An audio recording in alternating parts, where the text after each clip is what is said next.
Hi kids, welcome to another video. This will be coming to you on a Tuesday, but we're recording on a Sunday evening. As promised, and we've tried this a number of times, I wanted to start interviewing other people. In the past, I've interviewed Richard Dursley from Durs Productions over in Bristol about his filmmaking and stuff. And it's been a while, but we've finally managed to get it all technically working. I'm going to interview a YouTuber who's not far from me, and we have quite a lot in common, which we'll get into. And he has a very fun and interesting and varied channel with a lot more structure than mine. Mine's a little bit nebulous, and maybe I can ask for tips. So, ladies and gentlemen, from the world of stuff, please welcome Mr. Paul Mount. Well, hello there. Hello there. Hello, Terry. It works. It's magic. Yes, it's like magic. yes. This is a crossover episode, as they say. Yeah. Crossing the stream. Yes, yeah. I mean, this is it. We're all speaking geek speak here, and I'm fairly sure that a lot of people who watch both our channels will know of us and will be speaking the same lingo. But in case there are people watching my channel who don't know who you are, there may be people on your channel who don't know who I am. Give us a little sort of potted history of who Paul Mount is and the world of stuff. Right. Well, I am a long time fan of science fiction, fantasy, horror, all that stuff. Starting off, I suppose, as many of us did, with Doctor Who. And I live in Wales, lived in Cardiff for many years, now live just outside Cardiff to get away from the rat race. And I've written for magazines, written for Starburst for years. I've written some short fiction, Doctor Who fiction, and dabbled in various bits and pieces. As far as my YouTube channel is concerned, that sort of started up during the pandemic in about 2021, the second year of the pandemic, the second year of the Great Lockdown, when I'd been watching quite a lot of YouTube stuff. I think probably to sort of connect with people and see people, because you couldn't see people at the time, and watching people talking about the things that I like, films and television and Doctor Who and stuff, and watching loads and loads of these things. And eventually it sort of clicked, well, I wouldn't mind having a go at that, even though I'm outside, way outside the normal YouTube age demographic. I thought, well, I've got years of experience in this stuff. I think I know quite a lot of stuff about this stuff. And so I called it World of Stuff. And I just started randomly reviewing films and books and TV shows, doing retrospectives on classic TV shows. And it all sort of built from there, really, from small acorns into now slightly larger acorns. Yeah. Now, the thing that struck me about when you just read, sort of how you got started and what you're into and where you live and all that malarkey. Steady. My Blake 7 gun is trying to get in on the action. We'll talk about that later.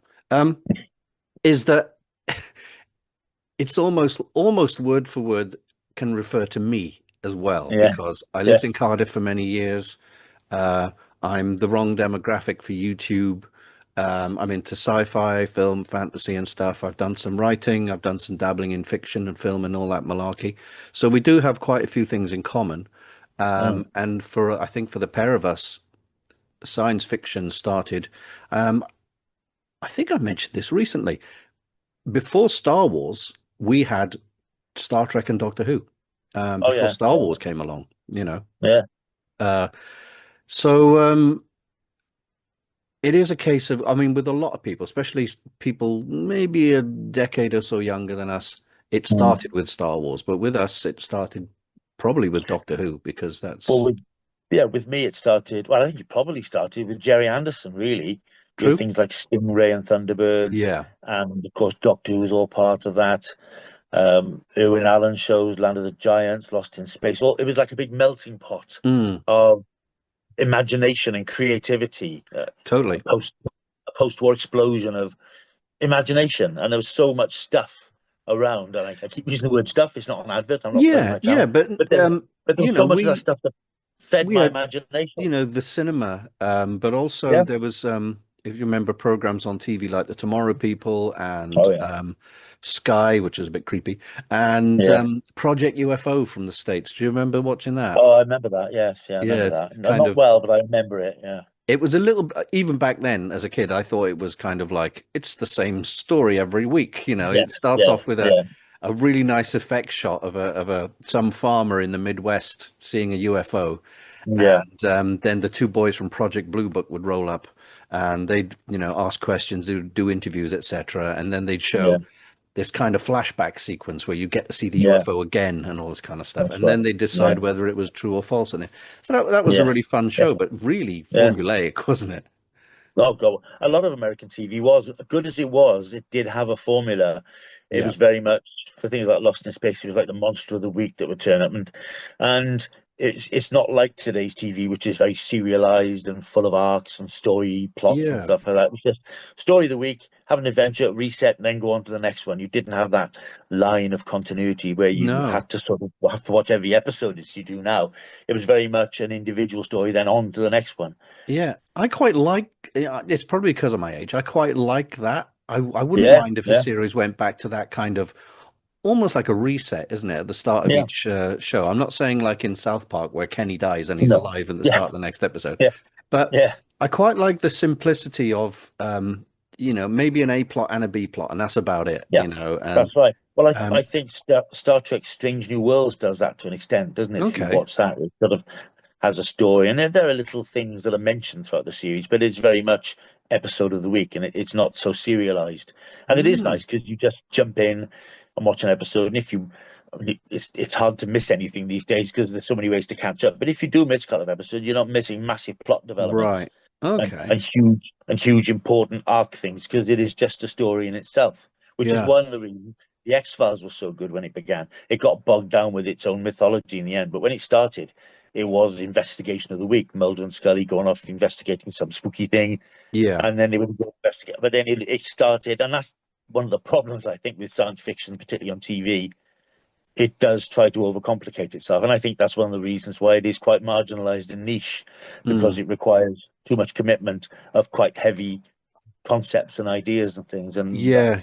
I don't, Um you hear this from people who are not super into geeky stuff like the Marvel yeah, movies, yeah, superhero movies. They're like, oh, yeah, I don't want to get into Star Wars or I don't want to get into Marvel because yeah, you've got to watch 50 movies. yeah, And it's like, yeah, to a certain extent, they're right. yeah, Because you could probably go into something, like start off with Ant-Man and see where you're going, but you'd yeah. miss probably quite a lot. Oh, yeah. But Um, the problem is that the more of this stuff that there is in a franchise, the more you have to know because the makers keep referencing things, yeah, yeah. and I and mean, they're doing that to appeal to the geeks who know about this sort of stuff. But in doing that, they're alienating a that's larger right. audience. They just think too complicated. I can't be bothered with this. It's like the Marvel Yeah. TV thing. You have the films, and then all the TV series that now feed into the films. And people don't necessarily watch all the TV series, and this is one of the reasons. I don't think it's an issue about superhero fatigue at the moment. It's just that there is so much of it, and the continuity is so complicated. You need to have watched so many things Yeah, it's more that like, it, do I really want to invest yeah, hundreds of it's like you hours have to, into catching up yeah, with all this? it's expecting people to do homework before they watch a film, and people can't do that these days. People want to watch a piece of entertainment without studying for it for 3 weeks beforehand. Yeah. And the other thing that I don't know if it is a factor, but it certainly is with me. If someone overhypes a show or a film Yeah, yeah, so much, it has the opposite effect on me. I'm like, actually, you've built it up to be this huge and tremendous thing, and I don't want to yeah, get into it now. yeah. I'm a Um, bit like that. I'm a bit guarded about things. If it's that hyped, I go in with my expectations lowered because I think well, it can't be as good as people say it yeah, is, yeah. and very often it isn't, to be honest. Well, the point of fact of that was when everyone was raving about Breaking Bad. I was like, Mm, nah, doesn't seem to interest me. Obviously, I mean, I like my yeah, sci-fi. Breaking Bad is more kind of yeah, Earth-based drama, and I was like, nah. But after it finished, I kind of yeah, dipped my toe in the water and said, this is actually yeah, really good, and I yeah. managed to I binge was watch it. I was much the same. I had friends who told me from season 2 and 3 onwards, "Oh, you've got to watch it. It's so good." But I was no, it's not my sort of thing. It's just not Yeah, yeah. what I like. And when I did started watching it, I sort of, even though it was season three, I thought, right, I've got to catch up with this. And luckily, it was quite easy to catch up with it. And I was sort of, champing at the bit every week to see it then because it was so good. Even though it isn't the sort of stuff I normally watch, the Mm, writing is so good, the acting, the production. It's like yeah. Dexter. I absolutely love Dexter. It's not my sort of thing normally, detectives and murders and things, but Me too. Me too. it And is I got into so Dexter. compelling. Yeah, I was living Yeah, in a shared house with two girls, a bit like Man About the House, except I was not very man. nice. Yeah, And they'd come home and they'd be like, "What are we going to watch?" And we all like our animation and sci-fi and everything else, but mm, we were just sort of going through the sky and everything and working out what to watch. And we settled on Dexter, yeah. and that became our weekly thing. The sort of Oh yeah, yeah, at yeah, least for the first 5 seasons of Dexter. yeah. Started falling off around there was a season that had Colin Hanks in it. I think that was thinking 5 or 6. It was Yeah, certainly after Clyde. It was after Clyde Phillips, the original showrunner. He left after about right. season 4 or 5, Yeah, and different people took over. And I know the Colin Hanks was the sort of religious sort of theme one, that's I think, right. wasn't it? Yeah, yeah. Which was 5 or 6. Because obviously the big bad in the season before that was, I think, was it John Lithgow? That's right. John Yeah, Lithgow, the really enjoyed Trinity that, and Killer. that kind of Fantastic. was a peak for me, and I kind of Yeah, went. I started yeah, watching the next series. I'm going, it's kind of more of the same now. yeah, yeah, I mean, it's all good quality. It's great stuff. I yeah. mean, and that's I the thing. always, en- If I something's always good, enjoyed it. you'll Yeah, if it's good, forgive you can. Yeah, repetition exactly. or whatever. Yeah, yeah. That's what the thing. I Um, think with Dexter, even though it was just after season 4, it started dipping. It was still incredibly watchable because mm, Michael C. Hall's performance is so good, yeah, and that brings you back. Even you're aware of it's not as good as it was, but he is sure. so watchable that you just Yeah. want to be there seeing it. I mean, I watched your recent breakdown of all of Dexter, basically, and the Yeah, new series, Resurrection, yeah, isn't it? And yeah. That's right. it did make me want to watch that because I So watched the was it New Blood, the one with his son? New Blood. Yeah, Yes. I watched all of that, and I Yeah, was I was reasonably yeah. entertained, but I it was quite missing enjoyed it. something. Yeah, yeah. What was It's what was the one after it that where wasn't it was young Dexter? That was Original Sin. Yeah, That was good. That was Patrick Gibson. The first few episodes, I thought, not sure I see the point in this really, yeah, but you sort of see it. It does fill in certain blanks that okay. we didn't know.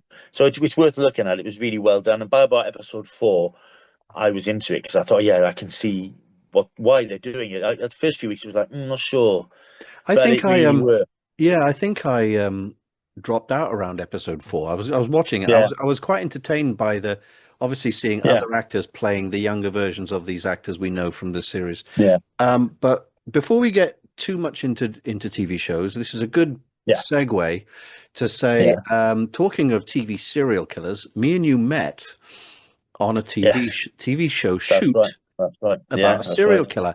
Now, just Yeah. before we came online, I was checking my phone and an advert Yeah, popped up on Instagram for ITVX, and yeah, it was a woman yeah. talking about the Pembrokeshire murders. But this is something Oh with yeah, who's the Welsh actor who played Gaston? Luke Evans.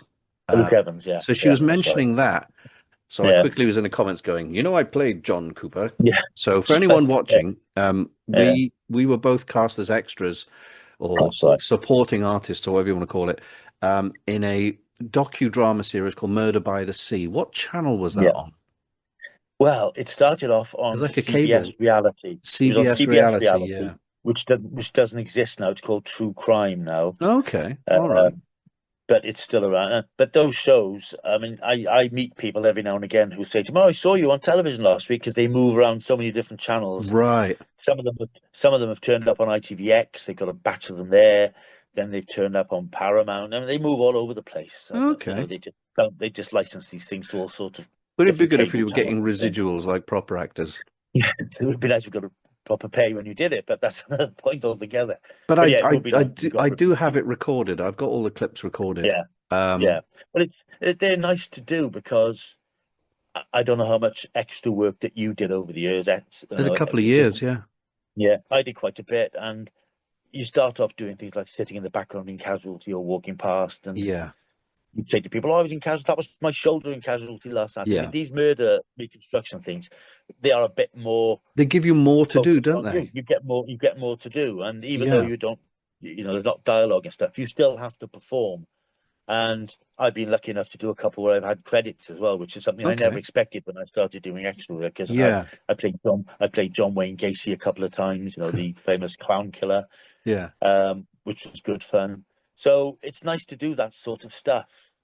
Um, and it's as close as I come to acting, I suppose. Yeah. I mean, I've done acting, but not for, Yeah, TV and stuff. I've done a no, little bit of extra work, but with the Murder by the Sea thing, they took us down to yeah, Swansea Crown Court yes, or yes, or, right. or a court building, and Brangwyn Hall, I think. that's it. On Yeah. this, yeah, And yeah, even though they were asking us to say something, this was all going to have yeah, music and a yeah. voiceover That's over right. the top. Yeah, But yeah, they yeah. they put me in the dock dressed up as this guy John Cooper, and Mm.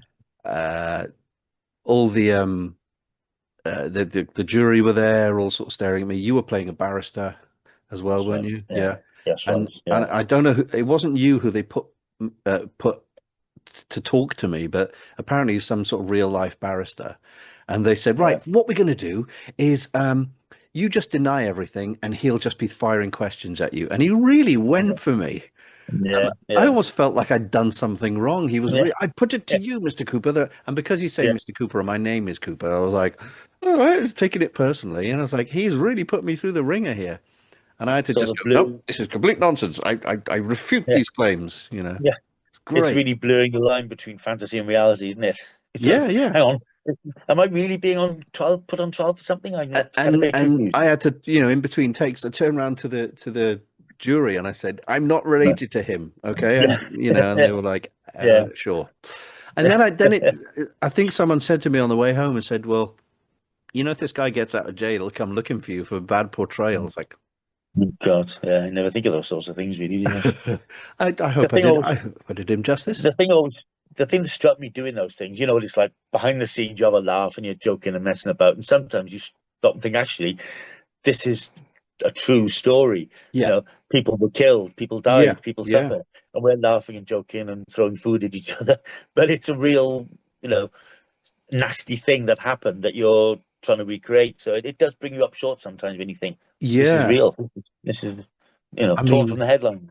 the one, the one that always kind of is close to home for me is Dennis Nilsson, Oh yeah, because yeah, David Tennant played him recently, didn't he? yeah. And That's right. Yeah, but Dennis Nilsson did his serial killings um, like 200 yards from my house in really. London God. where I lived. Were you there? Were you there at the time when he was I there? was I was living there at the time. It basically he had two addresses. The first one Yeah, was called Melrose Avenue, which was that's right. if you go down to the bottom of my street where I lived, you Yeah, just turn a yeah. corner and you get to this huge 93-acre park called Gladstone Park. Right. Yeah, Um, and that encroached on the Thames Waterworks as well, which is sort of like they had their own land and um, uh, filters and all these kind of buildings and stuff there. But Melrose Avenue backed onto the gardens, backed onto this park. So yeah. in the house, Dennis lived, I think, downstairs, and upstairs lived a Liverpudlian couple who used to drink with my dad. All And right. Really. my dad told me, a good few years ago, he said, I'd meet them in the pub and they'd be like, that weirdo downstairs, he's doing bonfires again at 2 in the morning and he's throwing Yeah, tires on the fire because he was throwing tires yeah, on to disguise the yeah. smell of burning Guys, people. smell. Yeah, yeah, And he was also taking his dog for a walk and dropping human remains in the bushes and all sorts of stuff to yeah, get rid of it. And then yeah, after that, he moved a couple of miles up the road to Cranley Gardens, where he was in a loft flat, yeah, and he carried on there, and that's where he got caught. Um, yeah. but weirdly, people said, "Oh, did you?" And he got caught just after I'd moved to Wales, so I was about 10. But Yeah. people are like, were you worried? I'm like, well, firstly, I didn't know, and secondly, he No, wasn't after. He wasn't like he wouldn't go in the park and find some kids to grab. It was no, always no. homeless people, strays, and this Yeah, kind of stuff. yeah. It's But it's, it's random young men. Yeah, no. I read about it not long ago actually because I saw something in a newspaper about it and I just did a bit of research just to find out more. And terrifying story. Oh yeah, I What mean, he, there was a how book long that it went came out on. called "Killing for Company," which was Yeah, also yeah. the name of Stuart Cable's band, from the Oh, Manics. right. He had a band called Really? "Killing for Yeah, Company." I thought, yeah. yeah, yeah. And I've been through that quite a few times. It's pretty deep, and it's interesting, but also quite macabre as well, It's as you very can macabre. imagine. Yeah, Um, yeah. but oh, I lost my train of thought. What's my train of thought? You're stuck on serial killers now, aren't you? Yeah, I know, I know. Let's move on to the more fun stuff. Yeah, You let's do mentioned that. Lost in Space. A friend of mine has Mm. just given me the full, I think it's 26 disc collection of the All right. entire Lost in Yeah, Space. I've yeah. only ever seen one or two episodes, back in the Really? day. And Okay. obviously it is a little bit hokey. Well, it's a lot A hokey, little let's bit. face it. It's very, very okay. Um, but also, you know, talking of hokey and black and white going into color, the one thing I think your viewers and my viewers want us to talk about is Doctor Who. Oh yeah, Um, Obviously, you have a I have TARDIS watched just that. over your shoulder. I have a Yeah, I have my little TARDIS here. Remember, because you were talking about how you had a dinky. yeah, that's right. Show us your dinky on camera. I Or was it? can't show you my dinky at the moment. It's not close to hand, but I got the Dalek. Oh, very I've got nice. many Daleks. I But do no, my have dink. Daleks dotted around the place. Yeah, I bought two today. Actually, I went out and ended up buying two from either of the Daleks, the sort of machine gun ones. I just can't Okay, resist the target for a Dalek. I just can't resist the damn things. I know. Ridiculous. This sort of B&M jobs or That's the ones, yeah. I was yeah. looking for the new Cybermen one that had come out, but Well, they I didn't I have would them. like So, that because I yeah, Cybermen are my favorite creatures of all. yeah, Um, yeah. but those flipping figures are not cheap. And I don't No, have the no, no. Revenge Cyberman, which is my Yeah, favorite Cyberman of all. yeah. And I once had the limited edition 12 or 13-inch statue of the Cyberman doing that Oh, yes, from I know Revenge of the them. Yeah, Cybermen. yeah. No. I think it was 1612 was the company that makes them, something like or Yes, that 1812. rings a bell. Yeah, Um, and it was limited edition. I ended up selling it because I needed yeah, some money, yeah. but I sold it to Rob Alsop, who made all Oh, the right. Oh, yeah, recent Doctor Who costumes, the Sontarans yeah, for Jodie's episode and all that. So yeah. he looked Well, after it. Fair play to him. yeah, well, that's good. At Um, least you know it's gone to a good home. yeah, totally. And but the one I really wanted was the same company did. They did the Cyber Leader, Yeah. and he was carrying the suitcase bomb thing that they Oh, had. yeah, yeah. But they That's also right. had a Vok robot, which was like this Yeah. tall, and it was absolutely gorgeous. Yeah. And you can't get those for love nor money, No, no. unfortunately. Yes, it's a shame. Yeah. I just go for the cheaper end stuff, really, the B&M 20 quid jobs, and they're Yeah, expensive enough for what they are. But there are some beautiful pieces out there that yeah. you take your breath away. They're And so I well put thought I together. thought maybe I could pick up these Revenge Cybermen loose, Yeah, later, but they just yeah, seem to go up in price, not down. yeah, yeah. It's weird, Um, isn't it? Yeah, yeah, so that sucks a bit. But I mean, yeah. you being smidge older than me, when did you Solomon, get into Solomon. Doctor Who? Well, What was the first episode you can remember watching? the first episode I can remember being in the presence of rather than watching was Patrick Troughton's first episode. So why do How you the say Daleks being in the got. presence of? Well, because I know the television was on.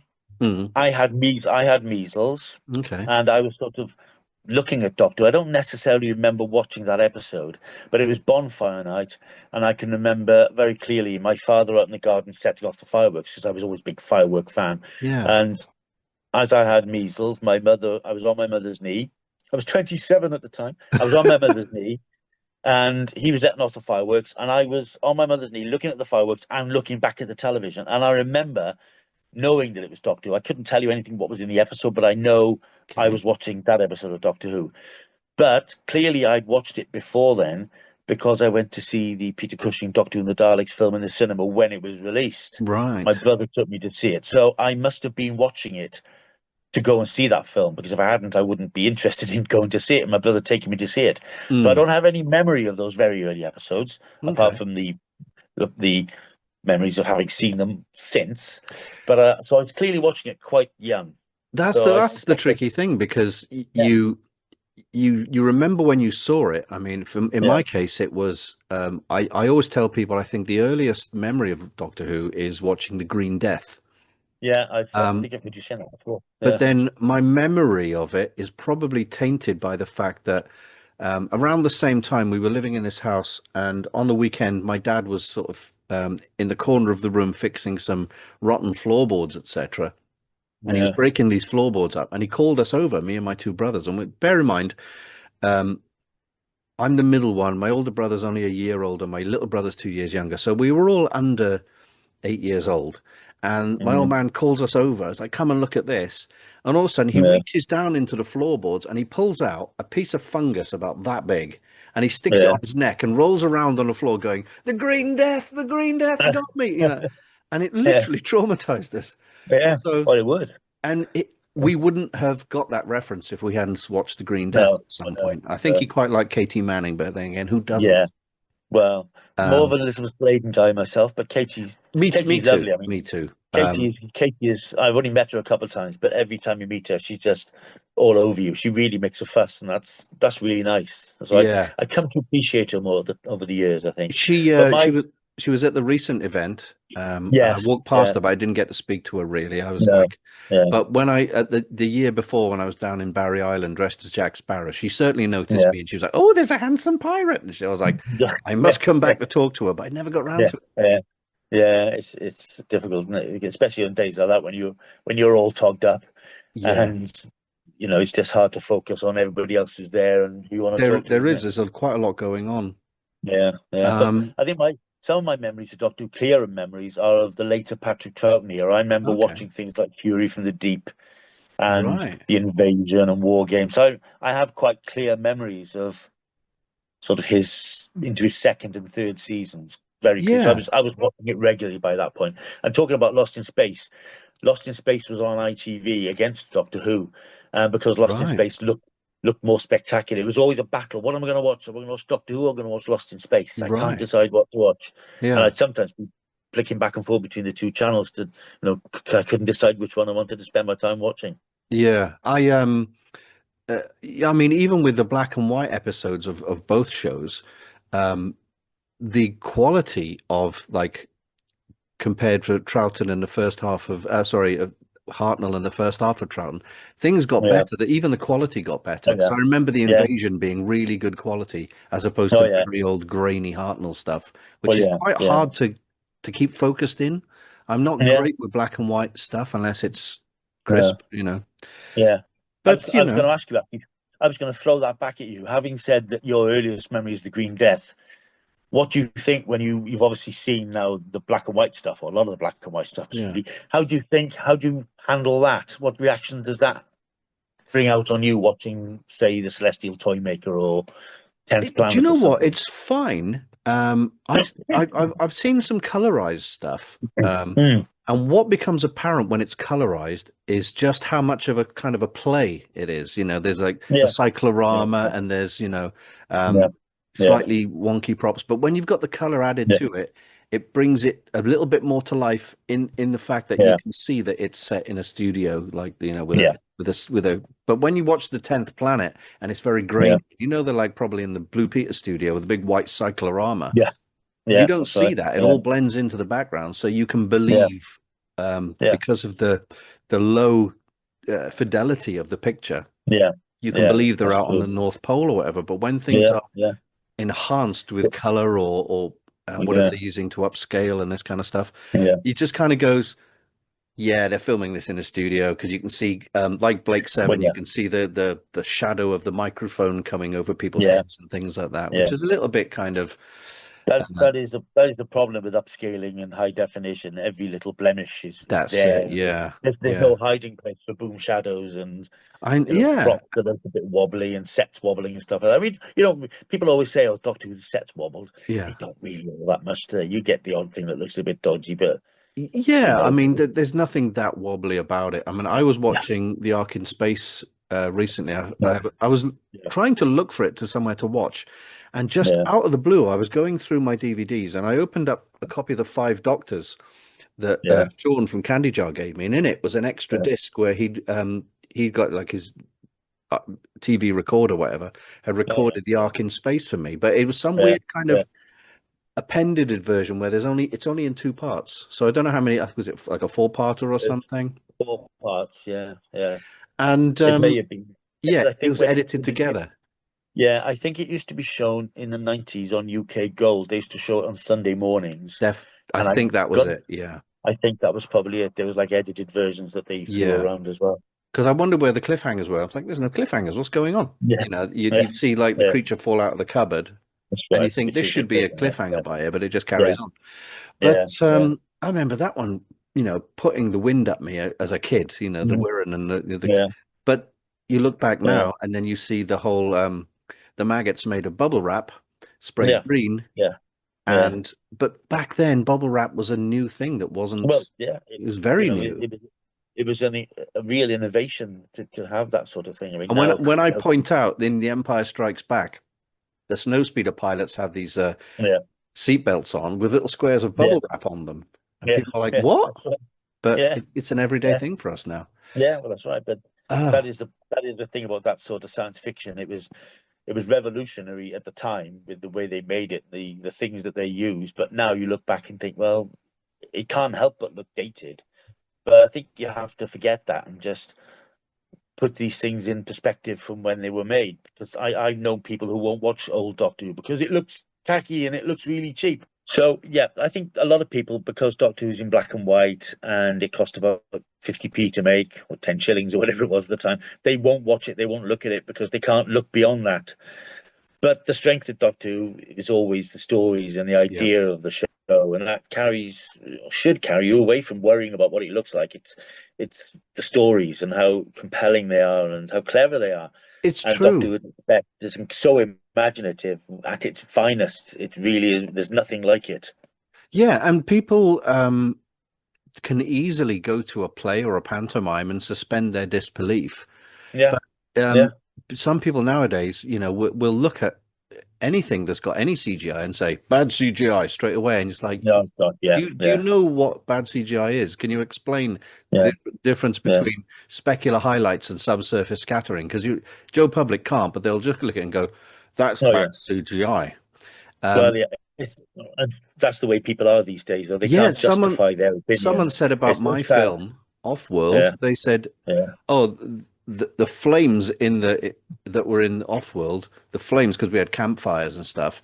Oh, they were so yeah, pixelated and low quality. They looked like they were done on a PS1." I'm like, "Well, no, yeah, they weren't because firstly, they weren't pixelated at all. They were done at yeah, HD 1080, yeah, and a lot of people yeah, didn't even realize that those campfires weren't even there. They were just composited in, but a lot of people yeah, didn't yeah, realize. So I don't know what they were.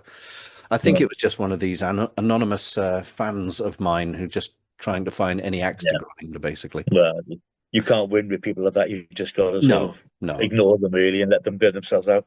dictator's going to dictate. Yeah, yeah. Did you know what the thing that really began to disappoint me about Doctor Who is when they moved it from a Saturday. Is it around Peter Davison's era? That's right. Yeah, it was Yeah, Peter because it went Davis. from Tom Baker to Peter Davison. It was still on Saturdays, That's right. and all of a sudden it became Yeah, on Tuesdays or Wednesday evenings, and I did not yeah. like And the weird thing, no, and it was twice a week as well. So the whole season was done in 13 it. weeks instead of That's 26 right. weeks. Yeah. You'd have it Monday and Tuesday, and then it was done. And you had to wait another 10 months or something for the next Yeah. series. Do you remember how much your heart would sink when you hear the continuity announcer going, "And Doctor Who will be back next autumn," and you go, "What?" Yeah, yeah. That's But at the least you knew last it of was, the present series of Doctor Who. yeah. But at least you knew it was coming back, not like these days. Oh, yeah. Now it's kind of all up in the air. Yeah, yeah. I'm going to run a rumor by you that I've heard on the All scuttlebutt. right. Okay. Again, this is not a reflection of my views or Paul's views, or when none of us are saying it's true at all. It might be just speculation, might be just fan nonsense. But here we go. So I read somewhere that the reason Ncuti Gatwa left was because he obviously had the Hollywood calling to him and other parts and other plans, etc. But what's the wording? It was something along the lines of he signed some kind of agreement to never return as the Doctor ever. Right. Whether it's Big Finish or Russell, and Russell's entire era, the Mavity era, Yeah. apparently is going to Yeah. be kind of not retconned, but kind of be seen as an alternate universe. And whenever the show, if it ever comes back, or whenever it comes back, it will be picked up, and that will be all like the Kelvin timeline in Star Trek. It'll be like, oh, that Yeah. happened in another bubble universe somewhere, but we'll carry on. Yeah. I don't know Yeah. if that's true or not, you know. Um, I don't know if it's true, but it would and could make sense if you look at the types of stories we had in the last two series, which All, were all, leaning all into the sort of pantheon of gods supernatural. and fairy tales and Yeah, malarkey, yeah, yeah. that could be said to have taken place in another universe with Yeah. a different version. I mean, it's not difficult to make that work. I mean, what did you think of Um, Shooty as the Doctor? I think he's a good actor, Me and there too. were times when there was times when he was really very powerful, Yeah. but it was let down by this over humanizing of him, which I think has been a problem for the show since it came back in a way. Yeah. I think the Doctor needs to be an alien. He needs to be A above bit more the aloof. human Yeah. interest, a bit more aloof, a bit. I think of people like Tom Baker. If you look at some of the early Tom Baker stories, where he is very distant and he's staring into the distance, and you can imagine him thinking about cosmic things and Yeah. weird Yeah. things we can't Absolutely. understand. He just And looks like somebody from another planet, not just because of the weird way he dresses, but his behavior is his he's manner. not quite Yeah. he's like one step away from humanity and Yeah. behaving like a I mean, human. if you go But I back think, one Doctor as well, yeah, John Pertwee was a bit more humanized, yeah, but at the same yeah, time, he would always have these yeah. things about you. You'd get this feeling that he's a statesman of the planets because he's like, you know, he gets to Oh, absolutely. mediate in Yeah, political things on other worlds and stuff. It's almost like yeah, he's a yeah. dignitary, you know, and that gives him Well, yeah. his alien thing. Well, his And his yeah, when he used to snap at the brigadier and you know the unit, yeah, that yeah, you humans and your guns and all this kind of stuff. Really yeah. like that. Well, that was the focus of his character. He's sort of bringing down authority with just a few well-chosen words, Mm, and the whole unit exile thing, particularly in his first season, which I still think is one of, if not Doctor Who's best ever series, when he's on Earth and you've got the Silurians, Ambassadors of Death and mm, Inferno, and he's this alien who's trapped on Earth, but you still get the impression that he is in charge of the situations, and yeah, he knows more than the people around him, and he is somebody you can trust, even though he's from another planet, and he says strange things, and people think yeah, he's nuts. But you believe in him as the hero, and I yeah, think the problem is, Shuti, I didn't believe in him as the hero yeah, because they leaned too much into the emotional stuff. He was in tears all the time. yeah. I don't like the fact he didn't have a look about him. He had different clothes in every episode, so you Yeah, there didn't was get a far too much costume changing, yeah, wasn't it? kilts and t-shirts, and it Different wasn't as if the hairdos. clothes were yeah, yeah, yeah. It wasn't as if it was particularly memorable clothing. It was like jeans or white Yeah, t-shirts and when you leather see the jacket. first picture of a Doctor, I mean, with Shooty, it Yeah, was the orange jumper and a long brown leather yeah, jacket, and we thought, that's right. okay, that's his Yeah, uniform, great. yeah. But it And was you went something back to different other every occasions. You, week. you you would see him back in that, and then you thought, okay, that's his look, because Yeah, the Doctor needs a look. Otherwise, he's just a man wandering around, yeah, shouting at people or talking to people. You need him to look different to everybody else around him. absolutely. Perhaps it's not as different as Colin Baker looked, but you need to have somebody who stands out from the crowd. The Doctor has to be a man apart, and I don't think he ever was. No, And no, you're right. I don't think this whole pantheon thing has never really amounted to anything because it all fell apart.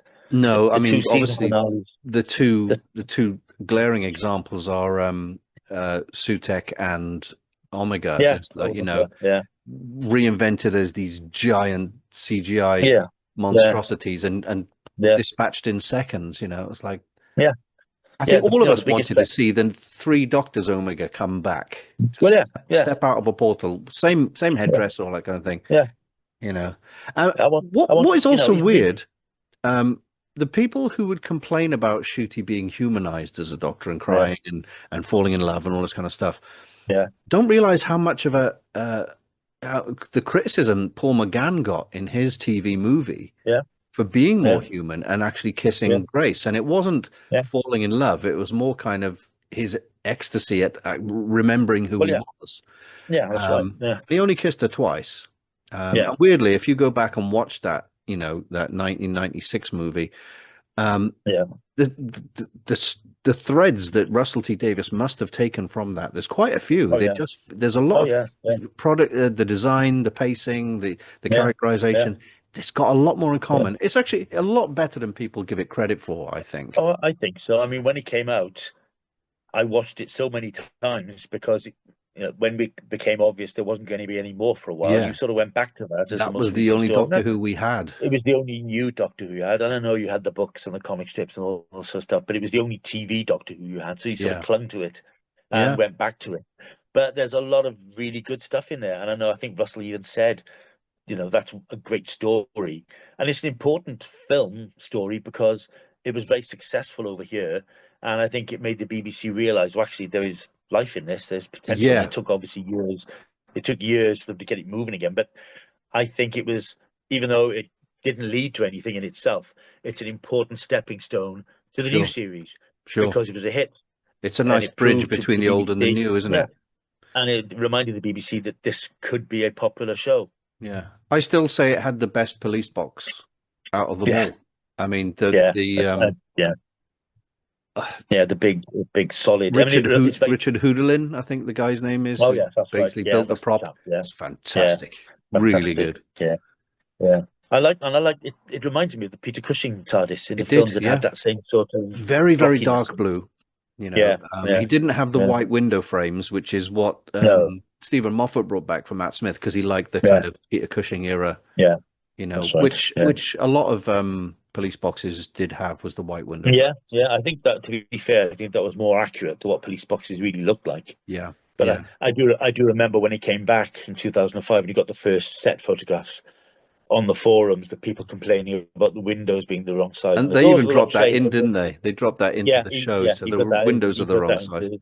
I He mean, put that I into was one of the Blink. moaners. I mean, I wasn't on Yeah. forums complaining, but I was kind of like, No. this TARDIS looks huge, Yeah. because Yeah. if you look at there's graphics you can see online of all the TARDISes in Yeah. line, and they kind of get Yeah. smaller Yeah. over the years. They That's get a right. bit bigger Yeah. with Paul McGann, and then they get smaller again. Yeah.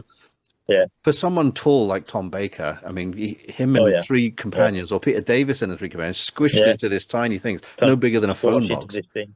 And then Yeah. when you get to the 2005 Ed Thomas box, it's massive, Yeah. and like the Doctor doesn't quite come up to the windows. You're like, well, Yeah. blimey me. Well, I remember seeing it on location. They just started filming Rose, and this is at the time when they're filming Doctor Who. You'd hear that there was filming going on when they just literally the first few weeks of filming, Yeah. and a few of us rushed into Cardiff Town Centre, and they were filming just outside Howells Okay. for those first scenes in Rose. Yeah. And the TARDIS was there, and I remember coming around the corner. We parked somewhere, and coming around the corner, and about 10 feet away was the TARDIS standing there. And I was like, wow, God, that's the TARDIS. Oh, it's big. That was my first thought. That looks a bit big. Yeah. It was wide, and it was amazing to see the TARDIS standing there when it hadn't been on television for years. I And it know. really brought home the fact that it was coming back. There's something weird about it, because it's a piece of functional street furniture, like the Yeah. red phone boxes. Yeah. Obviously, people in the States who follow us, we've got these red phone boxes which are slowly dying out now. They're Yeah. less and less You visible. don't see them so much. No, I mean you can see some yellow ones and some black ones in London, in Yeah. certain areas. Yeah. In Westminster, I think they're all black, aren't they? But Yeah. the police box itself has got all this stacked roof, and it's quite it's not 100% functional. There is some No. decoration about it. You've got a nice one there. Yeah. It's quite decorative in places, and Yeah. it's weird. I mean, obviously I don't know what the rights are. I heard that the BBC own the rights to that design now, but then I think they do now. Yeah. the Met still have one that works in Earl's Court, a wooden one. Yeah. Yeah. But it's really iconic, though. It's up there with like the Death Star or goodness me, a Star Destroyer or something. It's just, or the Enterprise. I think because it is such a simple looking thing and an icon from decades ago that is so closely connected with Doctor Who, I think it's probably above all those. I think that you show anybody that and they're Yeah, going to say, "Oh, it's the TARDIS." yeah, There, whereas if and you show them, do you know the what Death was Star, worrying you me in the later episodes of and the talk of the third series for Shooty Gatwa was Russell T Davies yeah, would change the police box. Um, well, it was just probably an irrational fear on my part because yeah, he was changing so yeah, much. Um, yeah, you know, somebody said to me, "Do you think they'd change the police box because it's got the word police on it, and that feels a bit oppressive yeah, now? So let's do away." And I'm like, yeah, "No, just leave it," because he is an yeah, intergalactic policeman righting wrongs, kind of yeah, thing. yeah. But that would Oh, be horrible if all well, of a sudden it turned into an egg. You yeah. know? Well, I mean, yeah, I wouldn't surprise me if he did that because he seemed to want to change everything else. Yeah, You know, and funny enough, before his new episode started, I was so excited when I heard he was coming back because I love the me too. Christopher Me Eccleston, too. I was David like, Tennant. You know, I thought, "Hallelujah, the king is wow, back." Yeah, he's back, and I'm not a Chris Chibnall hater. I think he did some interesting things with it, but I was so pleased when he came back. So I thought, well, he's the man. He will grab this by the scruff of the neck, and he knows what to do. yeah. And he took it down all the wrong paths, a lot I of the think wrong I paths. There were some agree. I great agree. stories, but he just went to the very core of it and changed silly things, making Davros able-bodied because people will think that people in wheelchairs are Yeah. evil. I've never thought that in my life, and I can't believe that No. anybody had. And I do Turning know his, I've got two yeah, good friends who are wheelchair users, yeah, and not once have they thought that, Daleks are evil because they don't have legs. yeah, It's like yeah. I mean, my one mate James was like, Davros is a badass. I don't yeah, count it as a wheelchair. Most people count him no, as half Dalek, but it's yeah, not. well, yeah, that's right. It's just I don't know. And when that happened in that Children in Need sketch, I thought, oh, okay, I got a bad feeling about where we're maybe going if he's changing things like this. Yeah, and And then we had Tennant gives them a plunger. yeah, and then the sonic screwdriver, that's gone, and it's turned Oh, it's into not a this. gun anymore, but then we'll give It, Shooty a gun in certain it doesn't. episodes. Yeah, it doesn't look like a gun. You can't have the Doctor pointing a gun at people, It never looked or like a something that gun. looks like a gun. No, It's and a in the magic reality war, wand. in the very last episode, the reality war, he converts this thing into a gun Yeah, to and shoot shoots. Omega back into the Yeah, void. Yeah, but yeah, that is him using something as a gun. Double yeah. standards, triple standards. It was Um, crazy, and the I think that what the other I think thing the that Russell T Davis is. they kept I think quiet. Russell V. Sorry, yeah, So yeah, what they kept quiet about was the fact that oh, well, we don't want to associate people in wheelchairs with evil or people with yeah, disabilities. And I bet you created Max Capricorn, yeah, Cassandra. yeah. What was the third one? Mac, John who was Roger Lumick. Lloyd Pack, John Lumet. It was Yeah, there's literally a loads of disabled them. man, Yeah, trying to get yeah, out of his disability, the mad yeah, scientist or whatever. yeah. And it's like you kept, no one pulled him up on No, that. no one batted an eye about it. Nobody thought about it for a moment. Yeah. But I think that Russell T Davis was trying too hard to tick. Well, I hate Do you think he expressions stood like too ticking too boxes, too but too hard to just to be different from his initial run? You think, or do you think he? I possibly. have the feeling. I mean, I don't want to speak ill of the guy too much No. because he has done some good stuff, and Oh there's God, yeah, no he's a there's no fantastic writer. denying that he's a great writer and a Yeah, showrunner. But yeah. I think he went a little bit power mad, and I can do anything now. I'm untouchable. Well, I think that's part of it. He was brought back in, parachuted back in. I know he volunteered to come back, but when the whole Disney thing came along and he came back in, he must have thought, "Oh well, I'm back to save Doctor Who," and Yeah. he then thought, "I can do anything I like now." And if that means reinventing some of the show's icons, And also that's what the I'll do. RTD club, all the people he wanted around Yeah, him, the producers, the yeah, music yeah, people, everything was yeah, like, I'm only bringing back the characters I want to bring back yeah, with, yeah. I even want to down to work that with. last bit of Billy Piper at the end. It's like, Well, he could have that was brought back just such a, Nissa, he could have brought back yeah. Adric, but he was like, Well, I think when I saw that, and I'd heard it rumored this is happening, I thought surely not.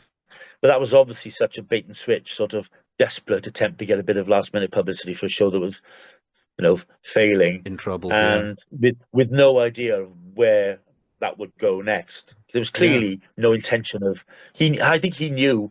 because there were all these rewrites and they had to refilm the ending because when they Yeah. realized that it wasn't going to be recommissioned, and they've known for ages it's not going to be recommissioned. They keep saying, "Oh, the Disney deal, we won't know until this is screened." They know, because if Disney wanted more episodes, they would be asking for them now. Straight away. They Yeah. wouldn't be waiting for Yeah. they wouldn't be waiting for the spin-off to air in January, and they say, "Well, actually, we are at No. 26. Oh, we'll have some more now," They would because it would take commission another it, two. and then Yeah, once you've got the green light, you'd want to yeah, tell the public as quick as yeah. possible. You wouldn't be You'd playing be coy making and it. going, "Oh, well, we don't Yeah. know yet."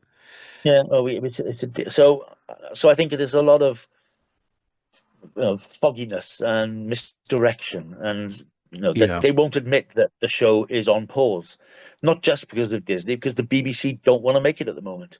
Yeah. One, they can't afford it, and two, they are very, very conscious of the fact that it's not as popular as it was, and they don't want to keep running it into the ground. Yeah. They want to have Doctor Who back, but not for a while, and Well, that's what I've been told, and that's what I believe. yeah, well, I believe that too. And I was talking to someone the other day, and I said, like, hypothetically, um, I mean, everyone has this conversation, So Yeah, I'll give you my take, then I'll ask for your take. But yeah, basically, yeah, the hypothetical question is: you get a phone call, and it says, "Guess what? You're the new showrunner of Doctor Who. Where do you go from here?" Right. So with my yeah, thing, I start in the TARDIS. I have Billy yeah, Piper pop into existence, and she goes, yeah, "Oh, hello," zoop, and then she glitches into Tegan. yeah, She glitches into Adric. She glitches into Karen Gillan. And these could be yeah, stills, they could be clips from other shows, but it's just they're yeah, so rapid fire that the Doctor is going mm, just glitching like crazy. And yeah, yeah, finally, whoever they glitch into last falls over, rolls yeah, around, like a traditional Colin Baker, for example, or Sylvester McCoy yeah, regeneration. And then they roll over, and it's our new actor, whoever that is. yeah, Because yeah, we've got to yeah, sidestep that. We don't want to. I know there are fans out there who want, "Oh yes, Billy would make a great Doctor." Can we not? yeah, Can we not do that? yeah, yeah, So that's kind of where I'd go. Is like lots of yeah, glitches based on the Doctor's traditionally fuzzy frame of mind when they regenerate, yeah, um, yeah, which was my big problem yeah. with Jodie Whittaker. She was fuzzy for every single episode. What? I don't understand. I don't know. I don't like that. Do I like that? I can't remember. I mean, I, Um, I, but I did like what would Jodie. you do I in did your? like Jodie. I would actually. I think that's actually a very good way of doing it. My initial inclination would just be to completely ignore that and start off with a new Doctor who's just there, Yeah, has you could. regenerated, Yeah, a bit like Christopher Eccleston. you start with the But I TARDIS landing. understand that. Yeah, yeah.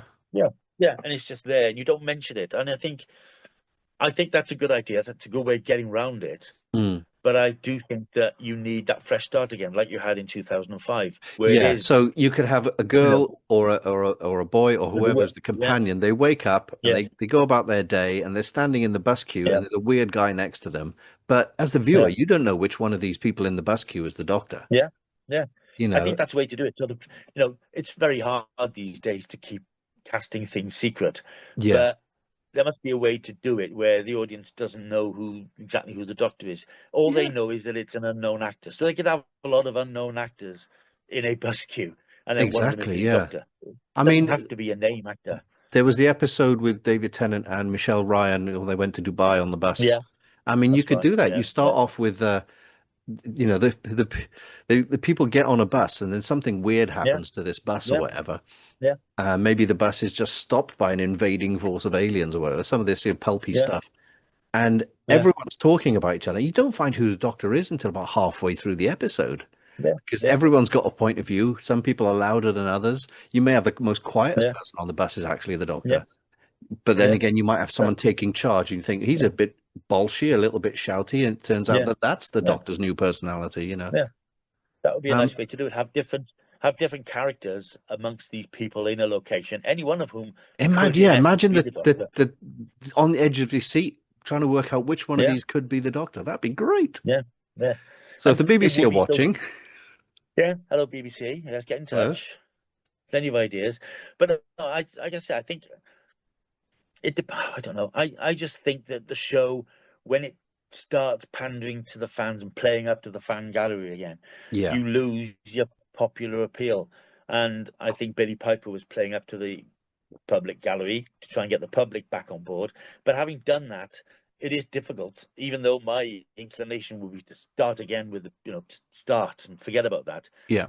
They've still done that, and I think you need something to explain that and to connect it. And I think your way is a Sure. good way of doing it, Sure. have it glitching through different characters and then regenerating. Because yeah, the Doctor goes through the trauma and selects, as he selected bodies that he's had before That Peter previously. Capaldi, etc. Yeah. He could sort of do like a Rolodex file of companions he's been with and briefly call them up before becoming the new body. I think that would be a good way of doing it. Yeah. Yeah. Because I mean, I suppose it does need tying up, and it's because it's there and it's been done.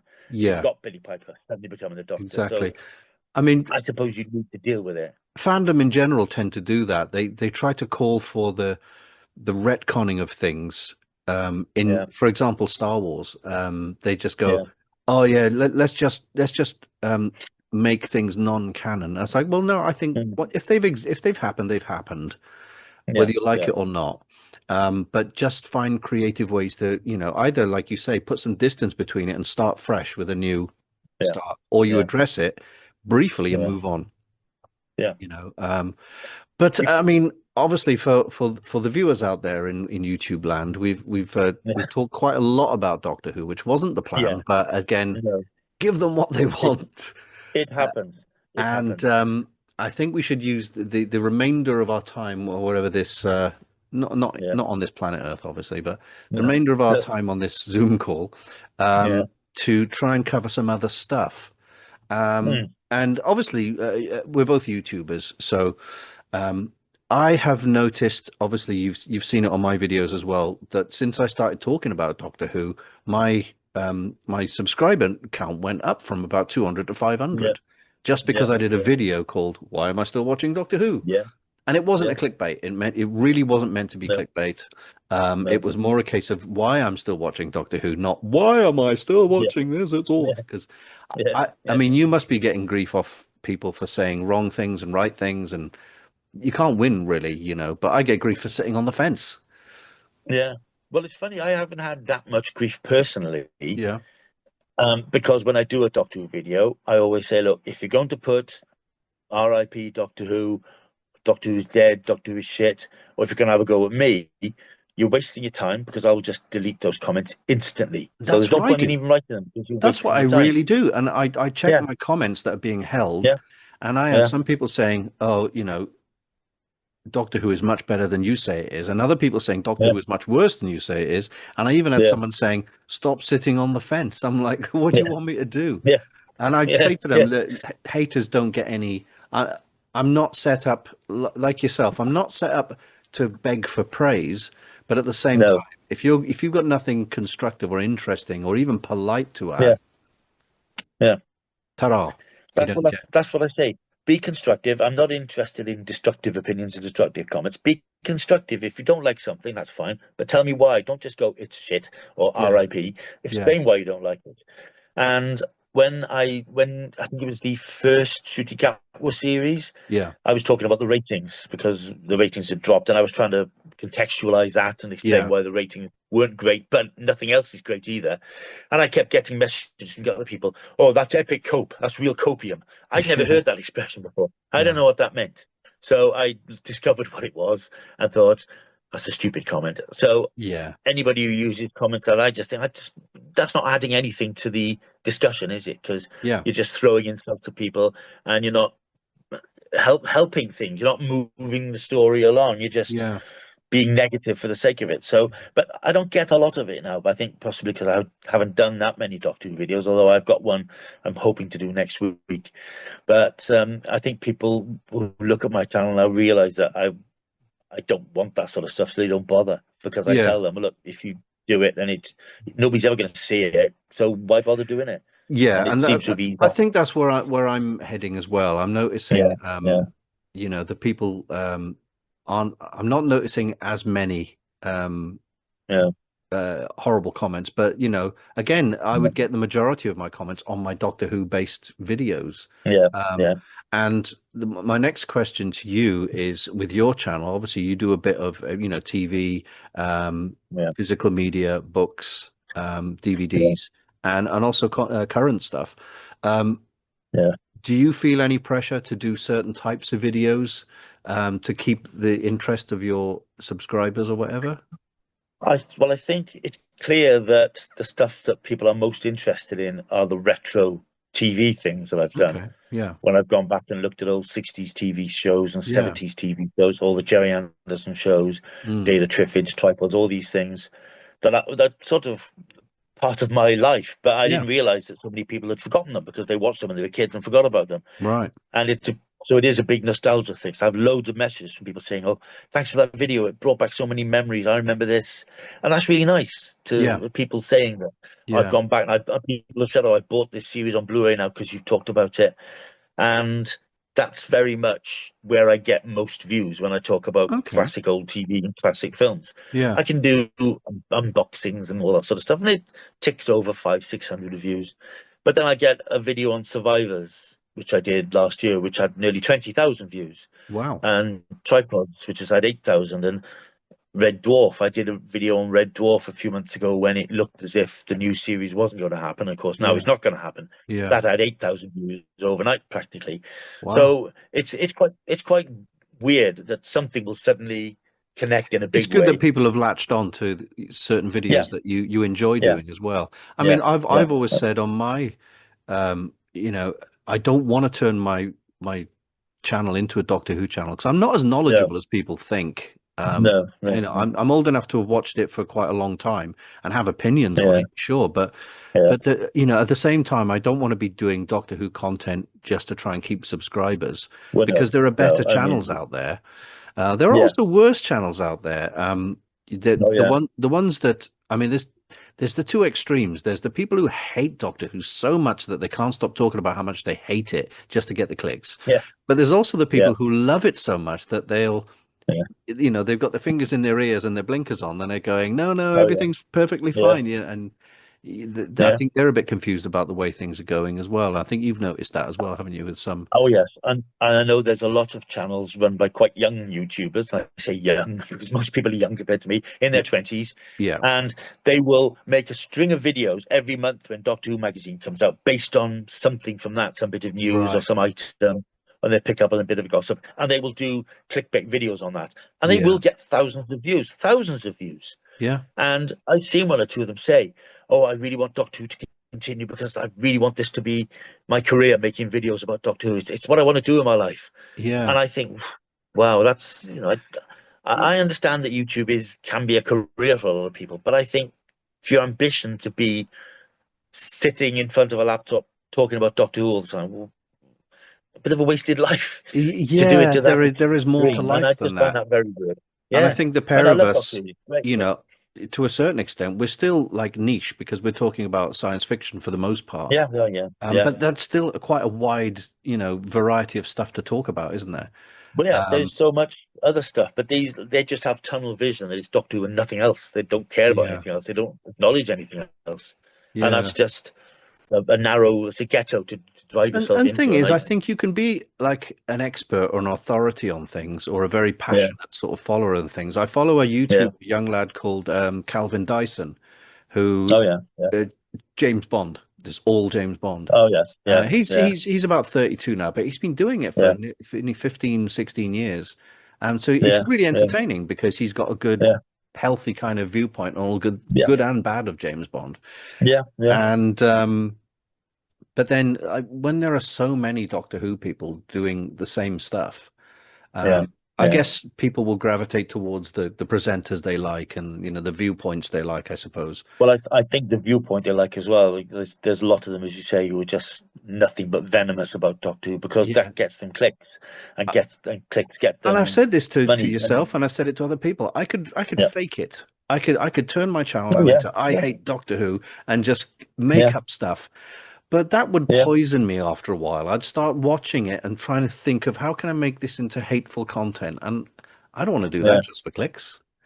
I'd rather And talk and about you'd be yeah, and you'd be betraying yourself as well by exactly. putting It's across a fake, isn't version it? of you which isn't actually you. And it's yeah, Exactly. it would be easy to create a persona to get clicks and to get subscribers. Yeah. But that doesn't reflect what you are and what your opinions and beliefs are. No, I and wouldn't want to generally go down that road. I've mellowed with age. I Yeah, like the Billy Joel song says, "Shades of yeah, grey are all that I find." yeah, Because back in the day, things yeah, were black and white. But yeah, now I do sit on the fence a little bit because I try and see the good in bad stuff, and I also try and find criticism in stuff that people say is blatantly amazing. yeah, And I'm like, but is it? yeah, So I yeah, think the truth is somewhere in the middle, isn't it? You know? yeah, yeah. But that's the word, truth. You've got to be truthful to Yeah, yourself more than anything else, because yeah, I wouldn't want to exactly. be doing a channel. I And wouldn't want to be also, doing a channel just spouting it's stuff for the it's sake of it. opinion, isn't it? I mean, what we do Yeah, as yeah, YouTubers is literally just our opinions on things. I oh, mean, yeah, we can yeah, relay of course, facts, absolutely. we Yeah, can tell the truth that, yeah, um, uh, we could say that the police box is based on an actual, physical piece of police yeah, infrastructure back in the day, which is yeah, true. But as to what the yeah, best police box is, again, that's opinion. yeah. So Well, that's opinion. Yeah, that's stuff right. like It's that. your own personal preference and what works for you. Yeah. Yeah. So we're up to we got 4 minutes to go. So So, blimey. let's talk So, about the future of your channel. yeah. Because you regularly do kind of little course corrections and say what I think I'm going to do from now on is a bit more of this, Oh, and I yeah. want to do more of that. Yeah. And some of Yeah. these things aren't getting much traction. So I Yeah. haven't really given any thought as to where my channel's going. But what are you planning with yours, if anything? I think more of the same. I mean, it's funny if I was thinking about this today because I've been ill for a week, so I haven't uploaded very much. And I put 2 videos up this week, and it just goes to show how you've got to keep on top of YouTube. Yeah. I've put 2 videos up this week, and they're not doing brilliantly. And it's almost as if you're away for a week, and then people wander off. Do you Haven't upload lost any daily? subscribers. Do Pardon? you upload Um, daily? I try to do 3, 4 times a week if I Gotcha. Okay. can. Usually at least 3. But I Hmm. went a whole week without doing anything because I just wasn't physically in the right Yeah. place to do them. And But I I did think if do you're 2 last doing week. And 3 or 4 times a week, a gap yeah, of a week seems like a big yeah, time away. yeah. With That's me, right. I'm Yeah, generally Tuesdays, yeah. Well, that's a- right. Yeah, and people they do go a bit quiet, and I've noticed little yeah, fluctuations in the number. But yeah, generally, yeah, yeah, because they expect me every Tuesday, a week yeah, isn't so bad. But I want to do more. yeah. But Well, I've I've have you always got stuff you want to cover? well, I've covered a lot of the big shows and things that I've loved as a kid. Hmm. So I am now doing slightly more obscure things. I mean, Okay. and I try to sort of do variations on the popular things. So I'll do like the first episode of show. So I might have done Okay. a video on UFO as a whole, Yeah. but now I'm going to do the first episodes to see how first episodes of shows set up the format Okay. of the show Yeah. and led to what it would become, just to keep those popular titles still in the mix. So I don't Yeah. want to just cover a series and then never go back to it. I don't like to do reaction videos because I find they're quite interesting to watch, but I don't necessarily want to do them because there's too much copyright faffing about. Yeah. So basically, it's just more of the same. I would like to have a bit more of a structure, and I keep saying I'm going to make sure that I do things at certain times, 3 days a week on a specific, and that's what I need to do. Yeah. Is say every Monday, Wednesday, and Friday at 5 o'clock there'll be a new video. But I'm too all over the place to stick to that, unfortunately. So it Yeah. just tends to be I'll get something out when I get it out. And I would like to have a backlog of things that I could get lined up, but I never seem to be able to be on top of it all. Yeah. So basically, I'm just going to do more of the same and hope that people hang around. I don't think there's a lot more subscribers to be had for my channel. I think that it is quite niche, and And I it'll sort of I think that is it sort of leveling I out and sort of I bubbling up and down? it's leveling out now. I'm still getting subscribers every week, but it is reaching that, you can see It's I slowing want to down. get to Yeah. three. It's slowing down. I want to get to 3,000 subscribers just That'd to be say I've got nice. 3,000 subscribers, but I can't see it. I'm never going to be like 100,000 or anything like that, and I wouldn't want to be because that's too much pressure to keep things going. I But I think know. it'd be nice to have a little community, and it's a nice community. I get nice comments and nice feedback from people, and I Yeah, I've quite like noticed that. that. I wouldn't want There's it a to lot of be, nice people yeah, in your comment section, which is yeah, good. yeah, yeah. So if Um, I can just keep it ticking over like that, and as I say, leveling out around the 3,000 would be my place to be. Maybe be my sweet spot, I Brill. think. So if anybody's watching there and you haven't seen Paul's channel, go over it. I'll put Yeah. links in the description. Paul's Worlds of Thank Stuff, you. and we're about to Yeah. end this thing. So I'll say Marvelous. I'll bid you Great. goodbye, and I'll do my end thingy at the end. Cheers, But Terry. Thank you nice to very speak much. to you. It's been a blast. Been a blast. Bye-bye. Bye bye now.